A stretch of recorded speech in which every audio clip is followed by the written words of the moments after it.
Good. All right. Well, welcome everybody to the Kaytee Nutrition from the Wild webinar. We are going to talk about parrots and foraging in the wild and how that relates to your pet parrots. I'm Michelle Goodman, your host. I've been with the Kaytee pet bird team forever. Well, actually just since the 90s, but it feels like forever. It's been a fun ride. But enough about me. Dr. Susan Clubb is who we are here. She is going to be our presenter tonight. And Dr. Clubb joined the Kaytee team in 2003. She came on board as a board member for the Kaytee Avian Foundation, as well as part of a consultant for the pet bird team. Dr. Clubb resides in Florida, where she's the owner-operator and staff veterinarian for Rainforest Clinic for Birds and Exotics, and she also owns Hurricane Aviary. Dr. Clubb has many affiliations. She works with the University of Florida. She is part of Jungle Island. She is a consultant for many parks, preserves, rescues, rehab centers, you name it. She is there doing it. She also has authored 3 books, co-authored several books, as well as written numerous articles, which you can all find at her website, susanclubb.com, in the Knowledge Center. Susan, I could go on about you forever. You've done so much, and you've been a part of the avian community for so long and have done so much good for pet birds. But I think we need to listen to you speak. So I think I mentioned this already, but everybody who's attending, thank you for attending. You are muted, just so we don't have the distractions of hearing your cockatoos or macaws in the background. So you're muted. You can ask questions. There's a Q&A section at the right-hand side of the screen. You can ask them there. We're not going to interrupt Dr. Clubb throughout the presentation. We'll save the questions to the end, but we will do our very best to address all the questions. Anything else I'm missing? Oh, and just if you would, please use Q&A, not the chat section. And I'm going to leave it to my beautiful blue-haired friend, Dr. Clubb. Thank you, Michelle. You've always been a wonderful friend as well. So I'm going to go ahead and share this PowerPoint presentation. Hopefully this works properly. Uh-oh, that's the old one. Okay, wrong one, sorry.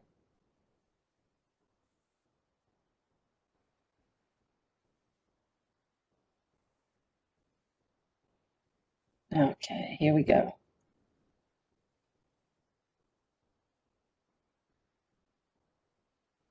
Okay, here we go. Can everyone see the PowerPoint? I guess I shouldn't ask you that since you're muted, so I'm hoping that you see it.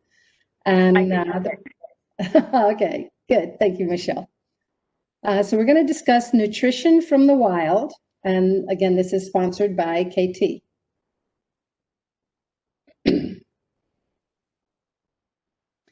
So in order to understand captive management of birds, we really need to know a little bit about what happens with them in their natural environment.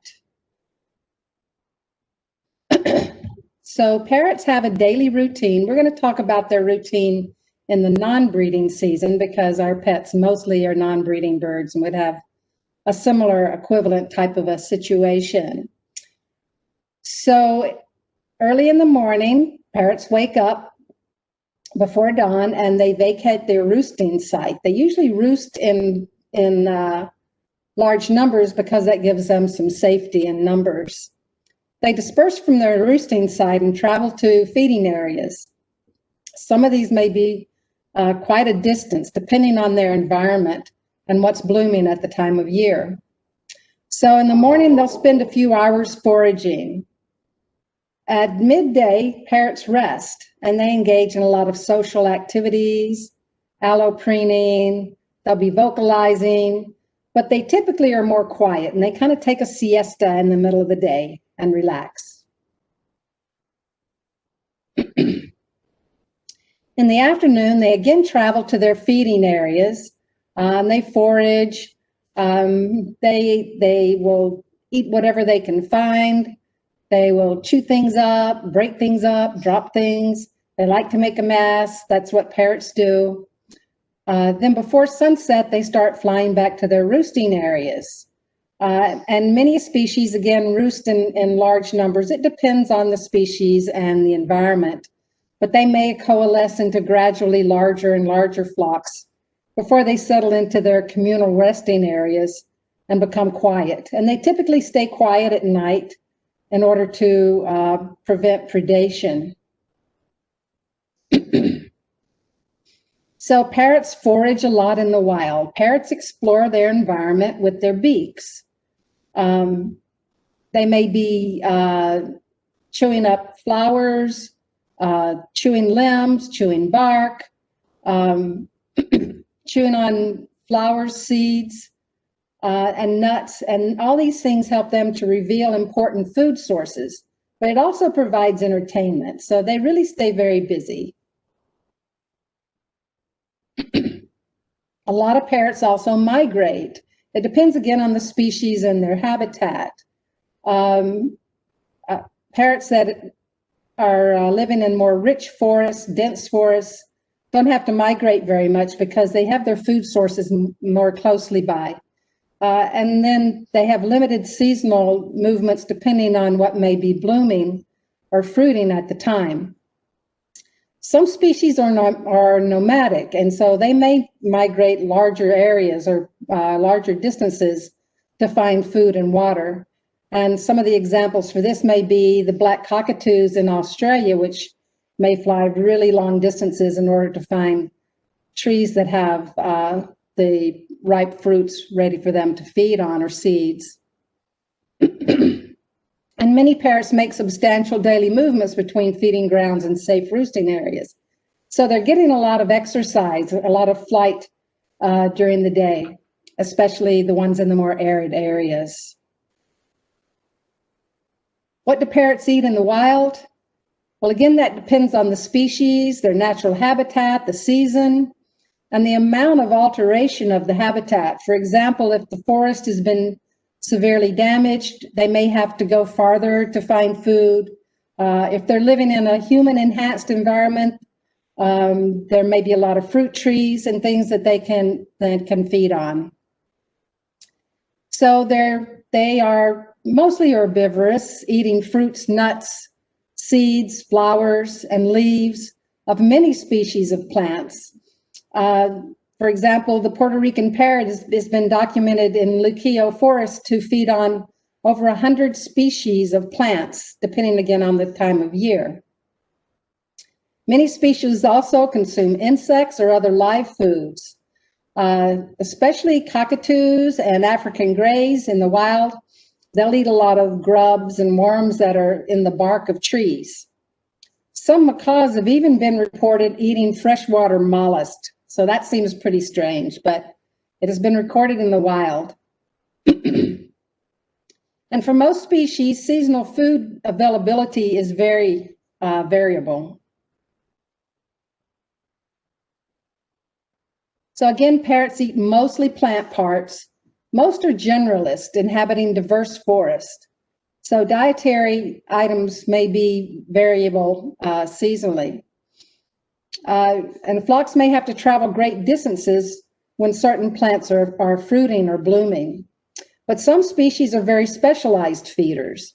Macaws, for example, tend to eat primarily palm fruits, palm nuts, and they eat both the fruity carp of the outside of the palm fruit, and they break open the nut and eat the coconut-like meat inside that nut. And that's why the big macaws need so much strength in their beaks in order to crack open those palm nuts. Other species, the lories, are adapted to eating nectar and pollen. Parrots have been kept for hundreds of years and fed seeds only in many instances. Some fed table foods. And so malnutrition has been a big problem with parrots for many, many years. In order to deal with this, several companies started to develop formulated diets as early as the 1970s. In the 1980s and 1990s, numerous commercial formulated diets were offered, and these diets offer complete nutrition, balanced nutrition in every bite. So that's really a great thing. They can get all their nutritional needs in these extruded or pelleted commercial diets. So what do we really know about pet bird nutrition? Most of the early diets really were based on poultry nutrition. And poultry nutrition is extremely well known, even better known than human nutrition, because in the early days, in the 30s and the 40s, they would take a group of chickens and give 10,000 chickens a diet low in vitamin A and see what happens, or a certain trace mineral, or a certain amino acid. And so they really learned precisely the nutritional needs of poultry during various stages of their life. So this information was used in the early formulations of diets for citizens. But since that time, we've learned more and more about really the nutritional needs of our exotic birds as opposed to poultry. And we're still learning more about that all the time. So we now have science-based information to improve the nutrition and quality of life for captive birds. Good nutrition helps birds live longer, just like good nutrition helps us to live longer. And despite the availability of these balanced nutritional diets, we still see malnutrition in practice. We still see a lot of birds that have been eating unsupplemented, only seed diets for years, and we see a lot of malnutrition problems, obesity, poor feathering, arthritic problems, vitamin and mineral deficiencies. Malnutrition is a slowly debilitating disease, and it leads to other health problems and to early death. And also, you really can't see it happening because it happens so slowly. Birds hide their illness, often until it is too late to correct deficiencies. If a bird in the wild shows that it's ill, it becomes a target for a predator, and it may even draw those predators to its flock. So that's why birds try so hard to hide their illness, and that's why they need veterinary care before they start to show that they're ill. But the discussion of nutrition and diet in practice can be very time-consuming and difficult. So your veterinarian often won't be able to go into detail with you about all the nutritional needs of parrots and what you can do to enhance the care of your parrots and the best nutrition possible for them. Acceptance of formulated diets is variable. Initially, a lot of owners really were interested in the formulated diets, but found that conversion of seed junkies can be very difficult. Younger birds that are weaned onto a formulated diet generally accept these diets much better. But then if you start to offer them a lot of the seeds, most of them will preferentially choose the seeds. So the owner has to be very devoted and dedicated to making sure the bird eats what it needs to eat. Many, if not most owners, still prefer to feed a wide variety of foods. So there's a number of ways that you can increase variety and enrichment into your bird's life. Enrichment is very important to enhance mental health. Extruded diets with foraging ingredients that you can see here, the dried peppers, this is a flour, raisins, nuts, all of these things provide a lot of variety for the birds, and still they have the formulated diet that gives them all the nutrition that they need. And foraging enrichment can help to reduce unwanted behaviors, behaviors such as feather damaging behavior, unwanted vocalizations, territoriality, or boredom. Enrichment and foraging, these types of things are important to try to reduce these behaviors. Fresh fruits and vegetables are very important for parrots as a supplement to their formulated diets. They can benefit from eating the fresh vegetables because of living enzymes, higher fiber, but also enrichments. Birds, again, love to tear things up. They love to crunch into those fresh foods. Just about any vegetable that we eat, we can give to our birds. Green beans, peas, carrots, corn, broccoli, other cruciferous vegetables such as cauliflower, celery, dark leafy greens and vegetables. All of these things are good for parrots. The one thing you may want to stay away from is avocados. Avocados are not always toxic, but some parts of the avocado can be toxic and some strains of avocado can be toxic. So with all the other good fresh foods that you can feed, it's best to avoid avocados. Fruits are eaten quite a bit by birds in the wild, but the fruits that they eat in the wild tend to be more green and have a less sugar content than the fruits that we eat. The fruits that we eat have been developed for our sweet tooth, and they developed to taste good. And of course, parrots have a sweet tooth or sweet beak also, just like we do. They enjoy sweet foods and high-fat foods. But again, you should go more toward the vegetables and not so much toward the fruits with your parrots because of the high sugar content of domestic fruits.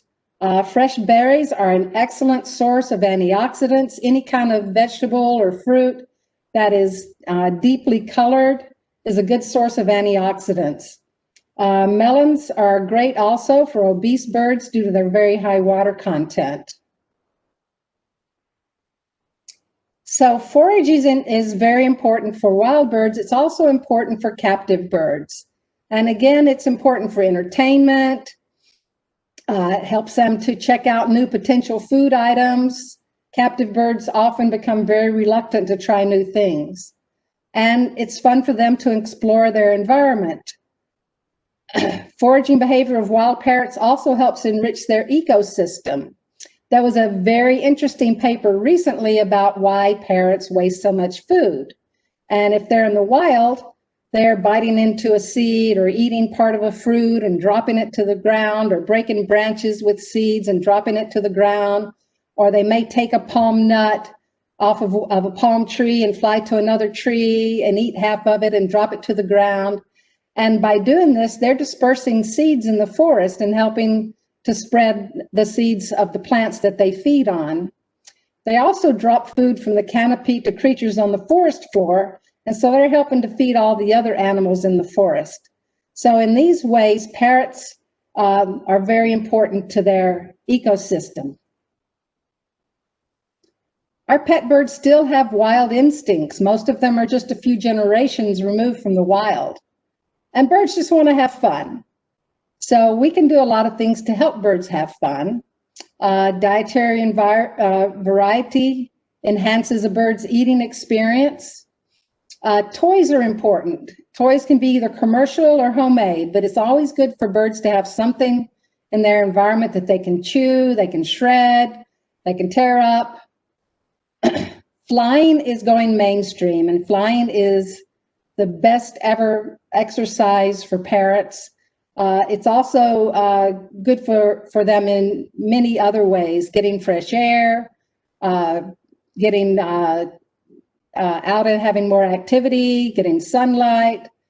So many people are starting to free fly, train their birds for free flying. Now, don't try to do this unless you've trained your bird.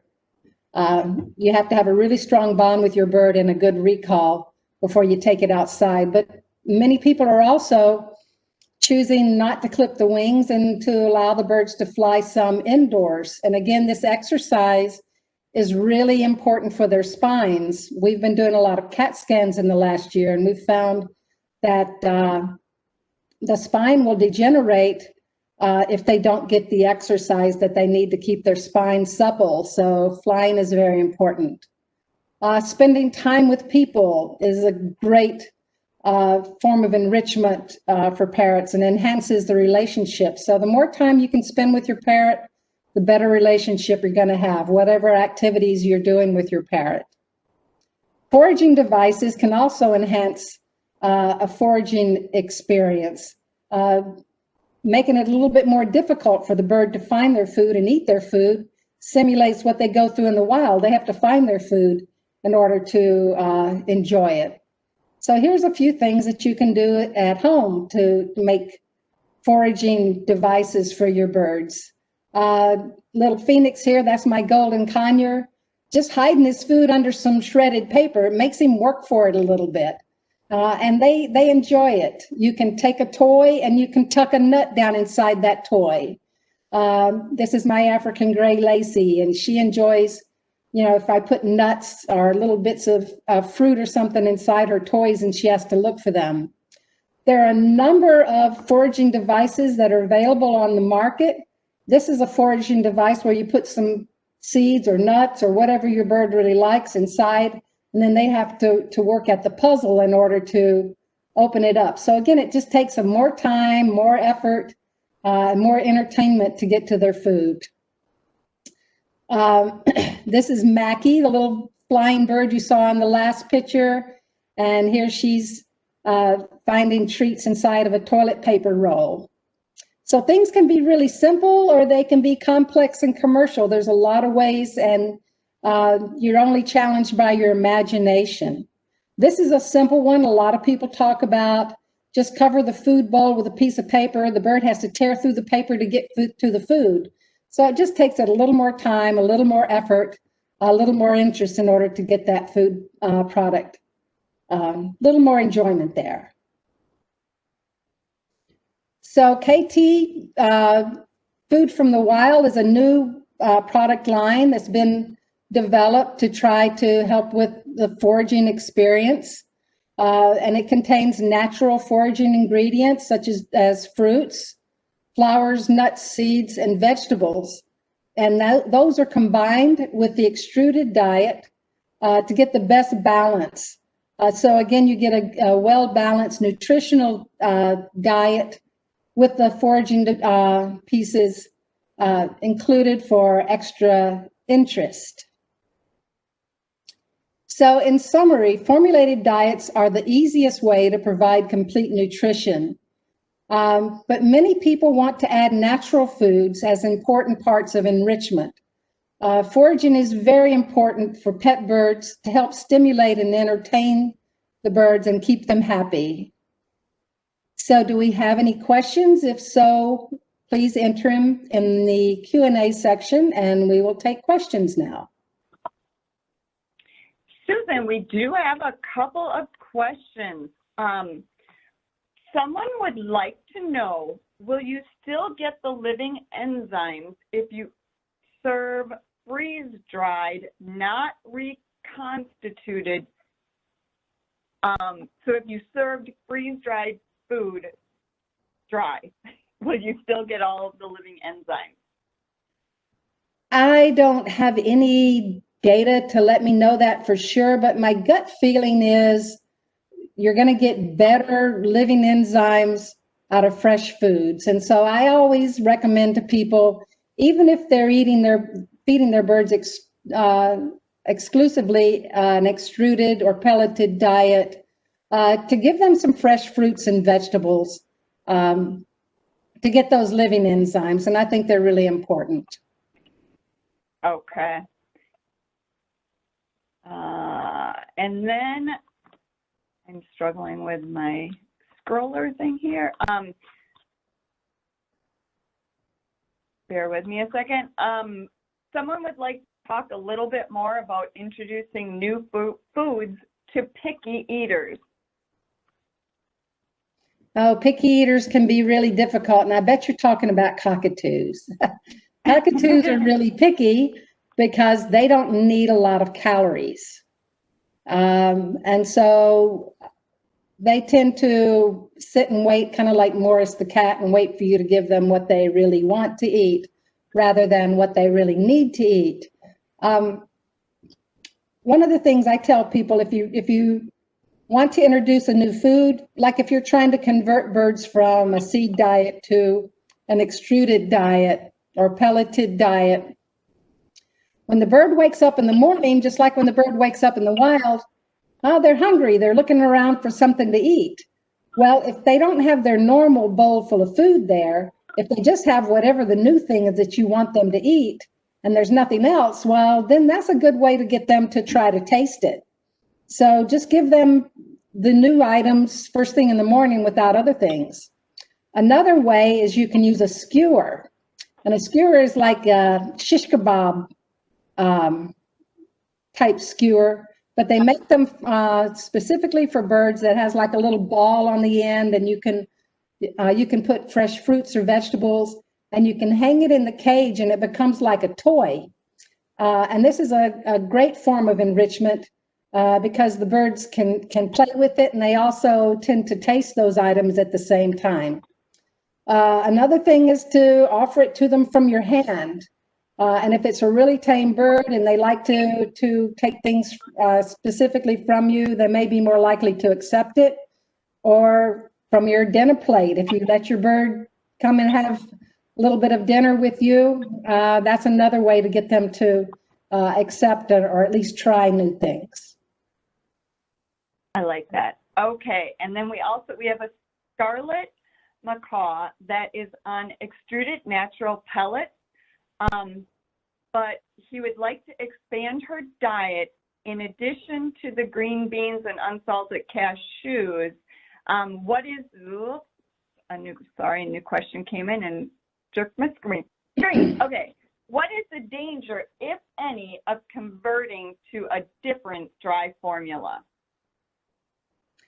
I don't think there's really a danger in converting to a different dry formula. You may want to do it gradually. Like with dogs, if you change from one dog food to another, you may upset the bird's GI tract. Certainly, if they start to get some diarrhea, you may want to put them back onto the previous diet. But as long as the diet is a good, equivalent nutritional diet, then I don't see a real problem changing it. And people ask me all the time, they say, what's the best formulated diet for your bird? Well, of course, I tell them Kaytee, but then I also tell them the best diet is the diet your bird will eat. If the bird doesn't like one brand, then you should probably try another brand, or you can mix several brands together and see if there's one that they pick out that they particularly like, because birds have different tastes, just like people do, and I equate it to Coke and Pepsi. Some people love Coke, some people love Pepsi. Some birds love Kaytee, and some birds love some other brand. So the important thing is to pick one that they like. All right. Joanna would like to know, can all fruit be given unripe to your bird? In the wild, parrots, most of the fruits that they eat, or a lot of the fruits they eat, are unripe. Try and see what your bird likes. And I think, birds are like us. They like sweets, they like fats. So they're probably going to like the more sweet fruits. But the best thing is just to try a variety and see what they take, because again, they're all going to be individuals, and try putting them on that skewer so they can't just throw it out of the bowl on the floor. Okay. Are lima beans okay? Lima beans are fine. All right. And then someone would like to know, the woodpeckers seem to go after the berries on the dwarf royal palms, yet only the outer red skin seems to be eaten. Are they eating them or playing with them? I would suspect they're hunting for insects. Oh, yeah, that makes sense. Okay, and as a follow-up to the freeze dryer question or the freeze-dried food question, you were dead on with the cockatoo. She has cockatoo ranch. When questions pop up, sorry, it blocks when I'm trying to read to you. She has cockatoo ranch, a part of the Holidays Exotic Avian team. She has 49 cockatoos, and she has her own freeze dryer. Oh my gosh. Well, that's wonderful. That's wonderful. You're a busy lady if you have 49 cockatoos for sure. And can you feed macaws meat? Karen seemed to like meat. Is that all right? You can feed parrots meat, not just macaws. You can feed other parrots meat as well. Make sure it's well cooked. That's important, and not huge amounts. Give them a little bit. You know, they like some variety, so there's nothing wrong with a little bit of lean chicken. I wouldn't give them a lot of fatty meats. And they also like bones. They love to chew on a steak bone. Chicken bones are highly prized. Just make sure your bird doesn't drop the chicken bone on the floor that the dog gets it. That's my problem. The bird likes to throw stuff to the dog. But yes, meat is fine in small quantities and well cooked. And fish. All right. A lot of parrots like fish, especially salmon, and it's good for them. Okay, good to know. Any suggestions on foods for parakeets? I'm assuming that is all they're asked. I'm not sure if she's looking for commercial foods or supplemental fresh foods. So, well, I would probably feed parakeets a mixture of 50% small seeds and 50% small extruded pellets or extruded diet. And as far as fresh foods, parakeets tend to love greens. They love green spinach, kale, broccoli. They like a little piece of apple. You can put a little slice of apple through the cage bars, and they tend to like that. So yeah, budgies really love the greens. all right. A question about cockatiels. In the wild, in their natural environment, they eat especially seeds. Is that correct? And then the question also is, how big of a part of their diet, fruits and vegetables, should it be for them? Cockatiels can be really frustrating because they do get to where they want to eat only the seeds. I like to feed my cockatiels, and I breed a lot of cockatiels. I feed them 50% a seed mix with a lot of millets, not so much sunflower and safflower, and 50% small extruded diet. As far as fresh foods, they can be really frustrating, but they tend to like broccoli florets. Sometimes they'll eat some greens, some apple, and grated carrots, but they're not really big on eating a lot of fresh food. So it's a challenge with them, but I would keep offering them, especially broccoli florets, grated carrots, and some greens. All right. What are your thoughts on the degradation of nutrition on extruded pellets due to heat used in processing? Well, actually, the rate of degradation of vitamins is well known, and it's part of the calculation when the manufacturers make an extruded diet. And then the vitamins are either added in levels above, so that when they're degraded by the heat, they still have the proper amount, or the vitamins can be sprayed onto the pellets or the extruded diet after it comes out of the extruder. So yes, there is some degradation, but that's calculated into the formulation, and it's and it's corrected. So the nutrition is really good. It's definitely a lot better than you're going to get on an unsupplemented seed diet. All right.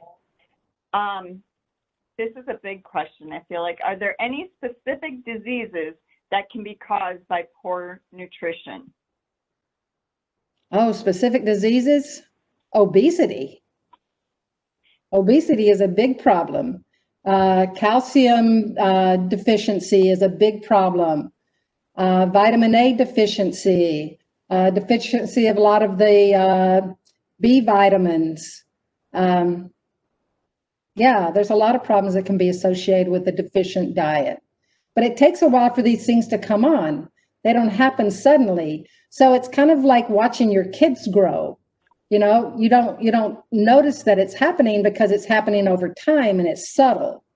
Does that answer your question? It answers it for me. I'm not sure about for Angelica. We'll see. Next question. Are there any seeds in our food that are harmful, like pepper seeds? Are there any seeds in our food that are harmful, like pepper seeds? Well, I don't think pepper seeds are harmful. And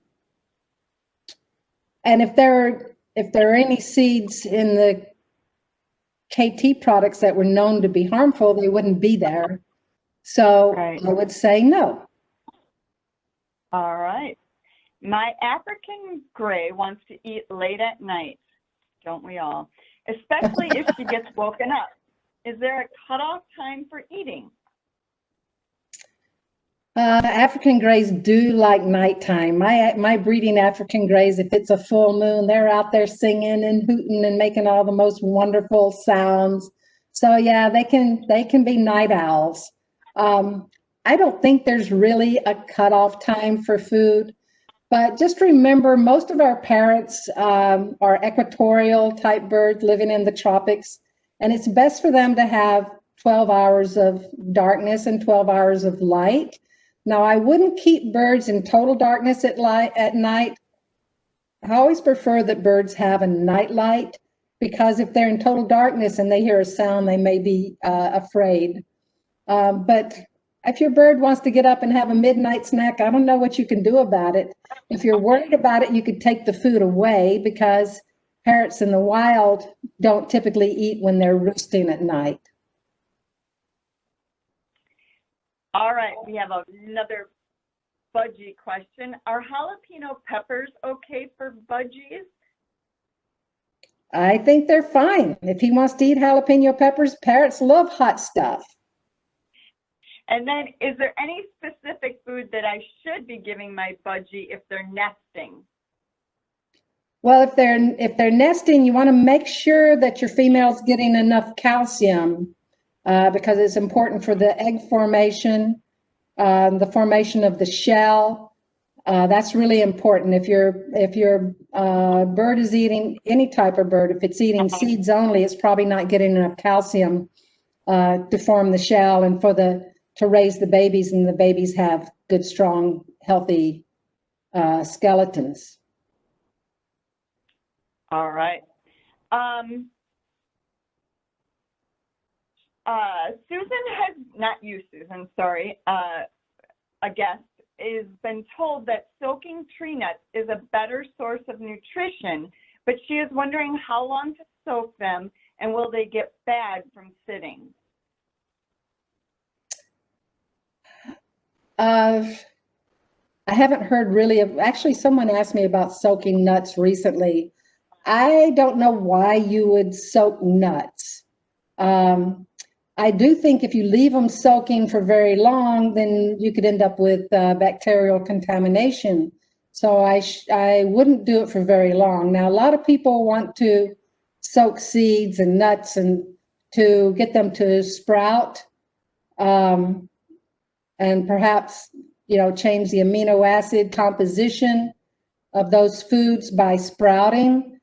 What I would say is, unless you are very attentive to your sprouts, You have to be very careful because bacterial and fungal growth in these products can be quite a problem.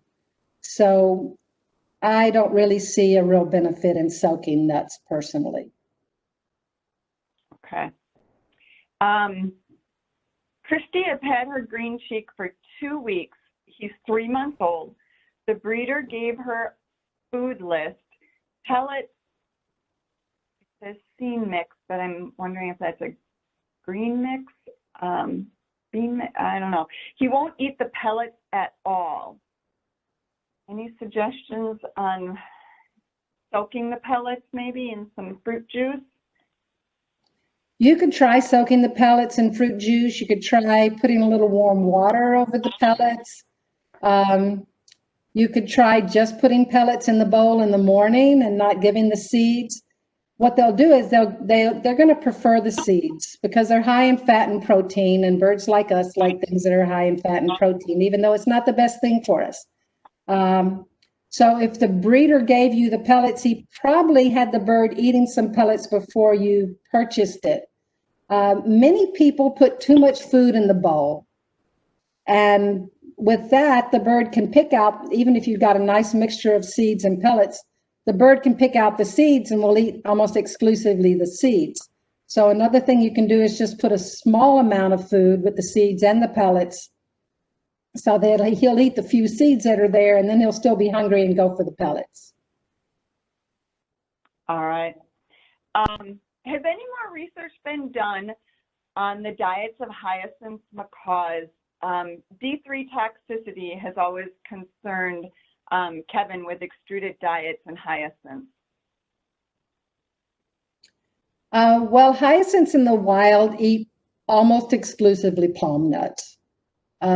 So that's pretty much what the research has always shown with hyacinths. The vitamin D toxicosis tends to be mostly for baby hyacinths, and hyacinths are definitely very sensitive if the vitamin D levels are not appropriate.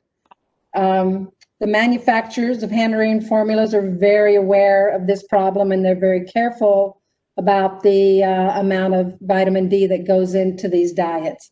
You need to make sure that you don't supplement baby growing hyacinth macaw with vitamins that contain vitamin D, because then you can cause a vitamin D toxicosis. They're much less sensitive to vitamin D toxicosis when they get to be adults. But again, I would be careful with any supplements to make sure you're not giving them too much. If they get some fresh sun, some fresh air and sunshine, then they'll get their vitamin D produced in their skin and won't need a supplement.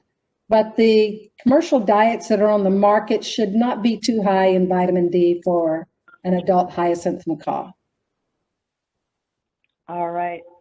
Oranges and watermelons are all right for parrots?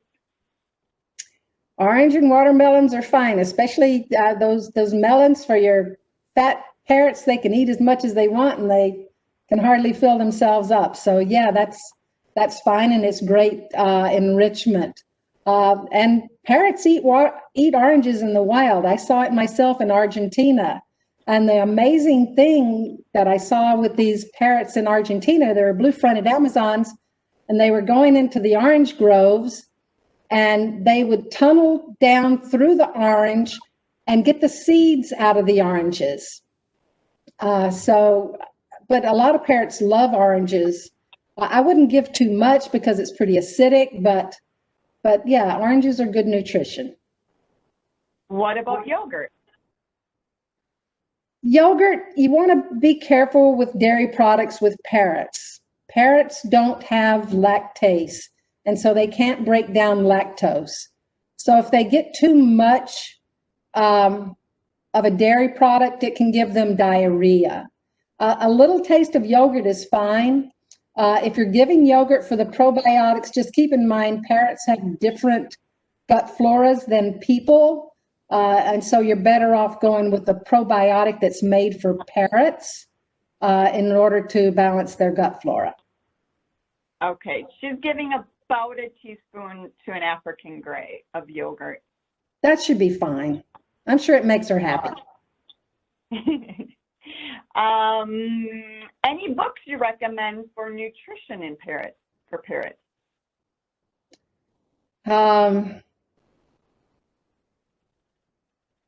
Off the top of my head, well, probably the best one is the new aviculture book written by Tony Silva. There's a tremendous amount of information on nutrition in that book. Tommy Silva. Tony Silva. Tony Silva. Okay. Yeah. And then, well, the answer to this one would be yes, but can I mix the Kaytee food from the wild parrot food in with their regular food? And that would be a great way to incorporate it in, is mixing it in with it. Yeah, mixing it in and then slowly increase that while you decrease the other food. Yep. And what is the normal recommended weight for an adult scarlet macaw? Is 1,100 in that normal range? 1,100 is a pretty good size scarlet macaw, but people ask me this question all the time. And what I usually say is, what's the normal weight on a human? It can vary quite a bit, but 1,100 grams, sounds like a good weight for a scarlet macaw. All right. How often should my macaw have a health check with the vet, and what should be done during that health check? I recommend once a year. And every vet is going to have their own preferred testing. There's nothing that's really standardized. But what I like to do is a physical exam, of course, get the history, talk about the diet. I like to do general blood work to check the kidney, the liver, see if they're anemic, check their white blood cell count, all of those things, just like a general blood work that you would have as a human. I like to do a bacterial culture as much to check the cleanliness of the environment as the bird. A lot of veterinarians don't do that, but I do my own in-house, so it's very affordable.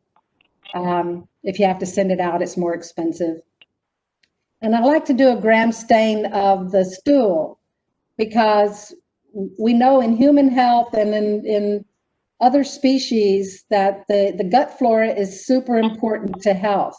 And the gut flora is your first line of immunity to fight off infectious organisms. And so by doing a gram stain of the stool, we can see that the bird has a good amount of normal gut flora. And we can also look for some pathogens like Clostridium and yeast. And so I find that to be a very useful test as part of the routine health exam for parrots. All right, thank you. Are apple seeds harmful? I have heard that the seeds must be removed. Apple seeds do contain cyanide, but the amount that a parrot would typically get by eating 1 or 2 apple seeds is going to not be consequential. But I had heard a story years ago, and this always stuck with me, that this one person, their parrot loved the apple seeds. And so as a special treat, they saved up a bunch of apple seeds and gave them to the bird at one time, and the bird died. So I wouldn't go crazy to worry about apple seeds, but I wouldn't save up a bunch of apple seeds as a special treat. I agree. What should the diet of a parrot, a white-fronted Amazon with kidney failure, look like? Oh, the diet. Well, one of the things that we can do nutritionally for kidney disease is omega-3 fatty acids, because they really help to heal the kidney. And the best sources of omega-3 fatty acids in nature are salmon oil or flaxseed oil. So you could give your bird salmon, cooked salmon. You can give them salmon oil. You could give them flax seeds or flaxseed oil, and all of those things may help with the kidneys. There's some drugs that you can give to the bird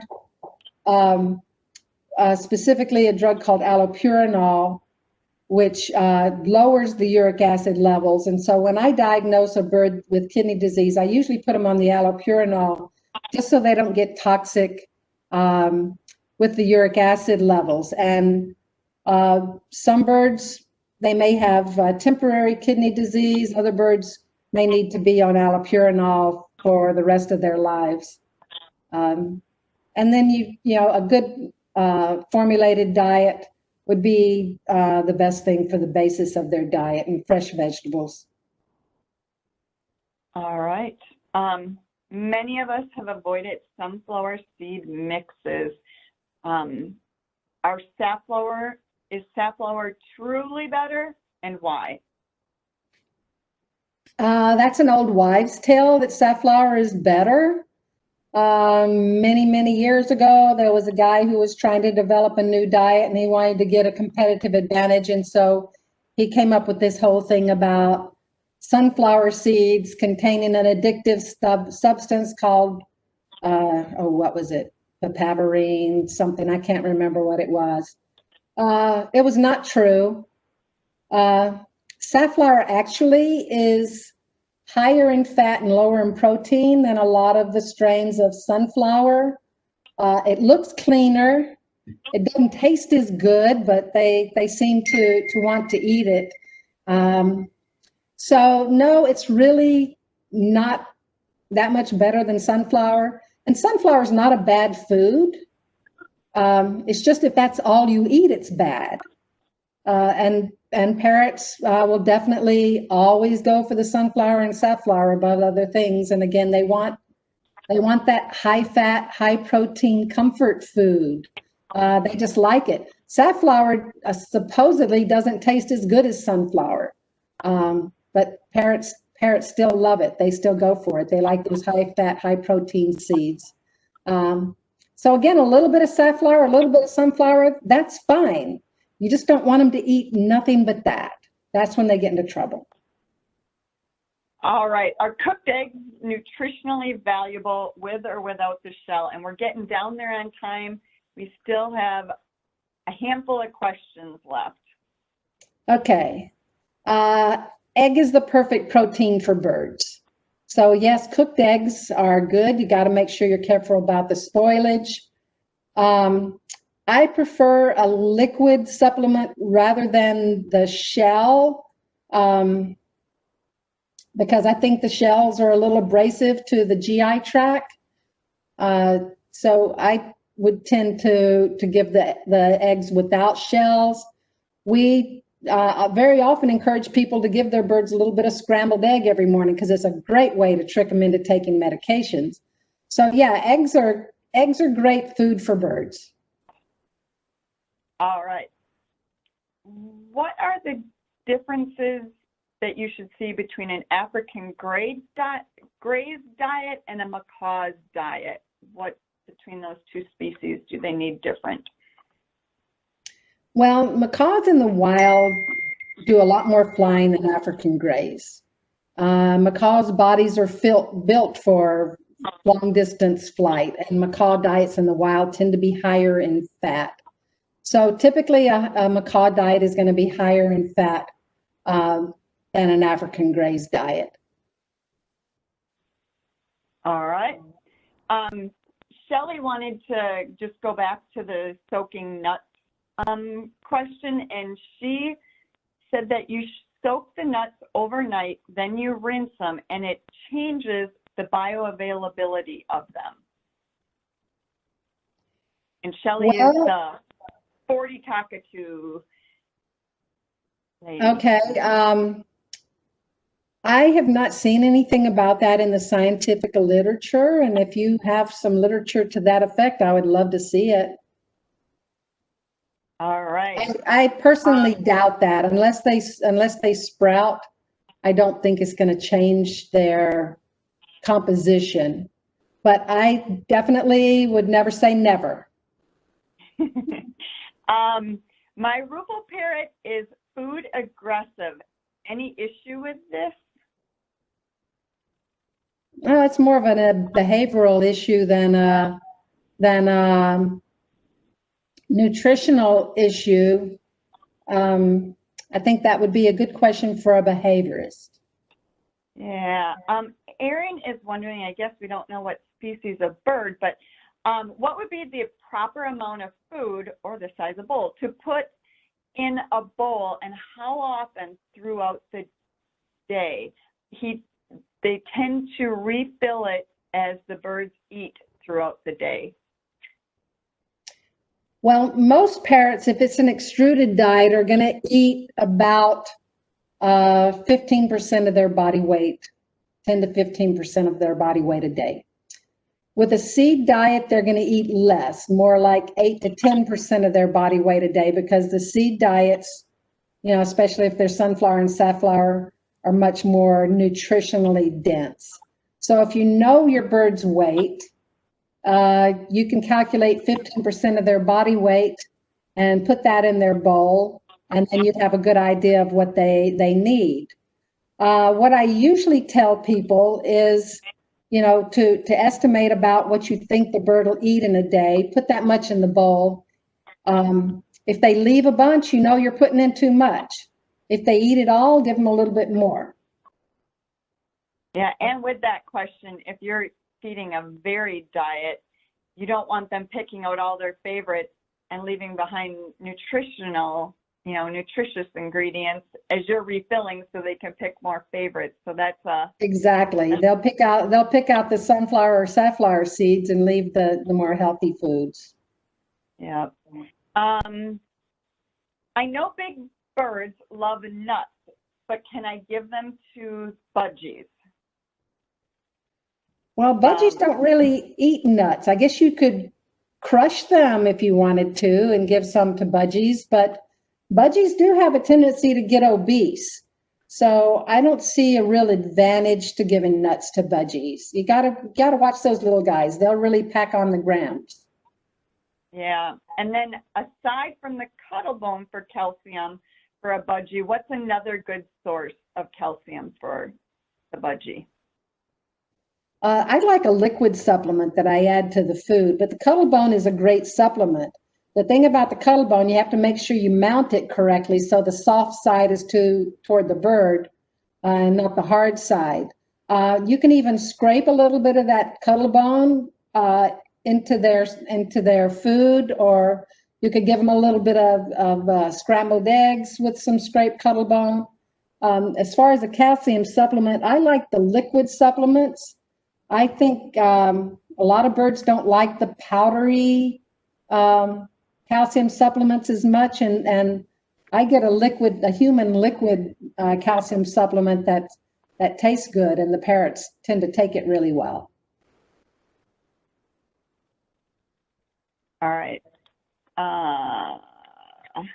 Okay. Sorry. How often should the beak and nails be trimmed on my scarlet? I was having Dr. Scott McDonald from Illinois do mine, but the pandemic put a hold on his traveling, so it has been a year since the last trim.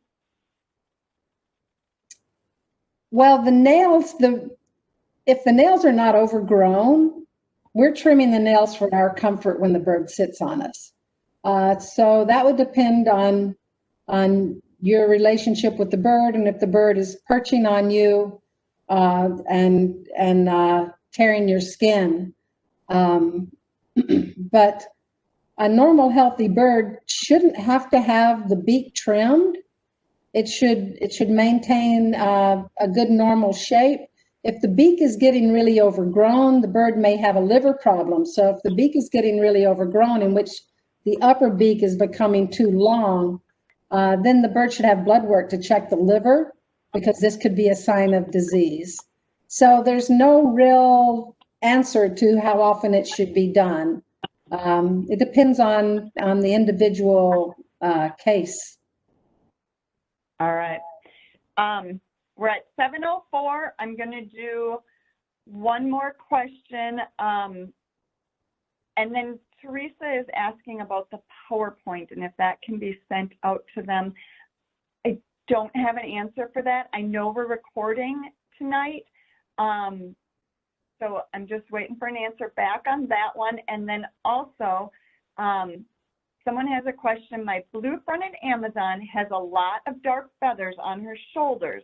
Can this be caused by a vitamin deficiency? And if so, what should I feed or give him?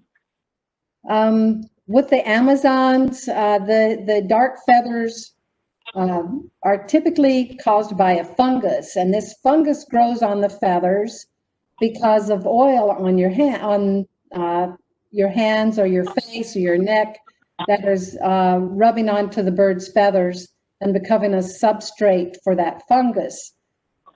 Many people used to say it was liver disease that caused that, but I don't believe that. The feather fungus is really common on green and blue feathers. It doesn't grow on yellow, red, white, gray feathers. So I would bet what you're dealing with is feather fungus. So what you need to do is wash your hands before you handle your bird. If your bird rubs against your neck or your face, maybe wash the oils off of your neck and your face, or any lotions off of your hands, so you're not providing a substrate for that fungus to grow on the feathers. And eventually the bird then will molt out those old black feathers. You can use a chlorhexidine as a disinfectant. You can spray it on the bird maybe once or twice a week to try to keep the fungus from spreading to the new feathers. But that to me is not a deficiency disease. It's a matter of oil getting on the feathers and fungus growing there. Okay, I want to take one last question, and then we're really going to cut it off. Erica just wants to know, so would you recommend feeding them their staple, like good, healthy, nutritious diet in the morning and keep the tastier, fun stuff for the evening to make sure they eat all the good stuff first? That sounds like a great plan. I thought so too. I like the good stuff at night. So I guess thank you guys so much for joining the Kaytee, my goodness, Nutrition from the Wild webinar tonight. We are recording. Alyssa, do you have any information for these guys on if it'll be available on our website or anything like that, to just check back at kaytee.com? Yes, we will have the webinar up on kaytee.com in the coming weeks, so you'll be able to check back for that. All Thanks right. everyone for joining. Yes, Thank thank you. you, everybody. Have a wonderful night. Bye. Bye-bye.